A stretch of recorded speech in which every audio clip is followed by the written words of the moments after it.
Well, Dave, this is the analysis of your volley. Let's take a look. Michael returns the shot, and you are preparing for the volley. Excellent anticipation and positioning to play the volley. You already know at this point where the ball would be going. And that was your shot.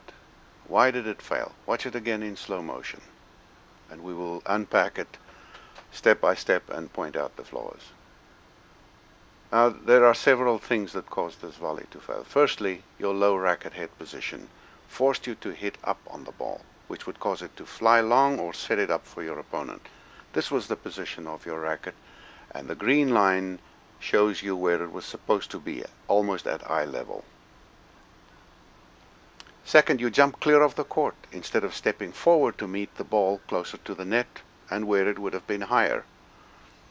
And third, you drop the racket head even further, aggravating the problem. Fourth, it became impossible to track the ball beyond this point, having pulled the racket so far back that it was already behind you. All you could do was uncontrollably slap at the ball. Fifth, pay attention to your left arm. Up it goes, across your body, and it spins you around almost 60 degrees by the time you've landed. And you can see what happened, the ball clearly flying up. I froze the frame here where you made contact with the ball.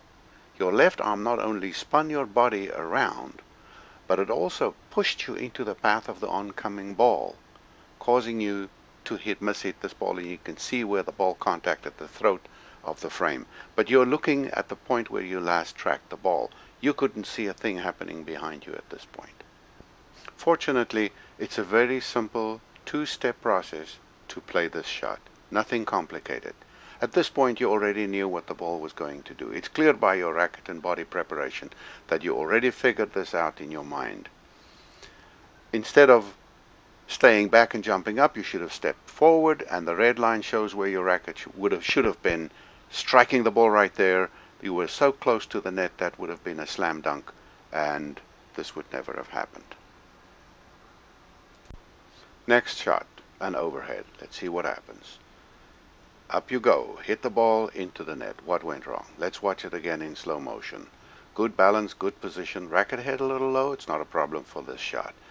There you go, up with the racket. You already know what to do with this ball. Racket back, strike the ball. You're a little low, you could have jumped a little higher, but it's survivable. But then you don't hit the ball, you just kiss it with a twist. And that caused the ball to lose all momentum and into the net. It is as if you have not mentally prepared yourself to actually hit the ball into the court. And that's why the twist, the kiss of the ball, was the only effort you had.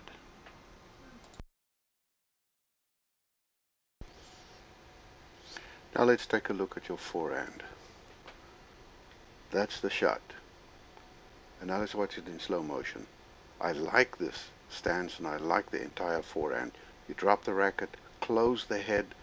The head of the racket is parallel to the ground, and then you come through, the wrist cocked beautifully, topspin through. There's only one little adjustment you may want to make. Let's take a look at it again. Look at your feet. You step forward with the left foot, adjust with the right foot, and then you stop. Now at that point, you already determined the calculated point of contact, not the actual point of contact. Until you have reached the actual point of contact, you cannot stop moving, but you must continue to take small steps to adjust your body position until it matches the actual point of contact of the ball. But because you stopped moving before the ball reached the actual point of contact, you had to lean sideways, causing you to miss-hit the ball, and you lost the point.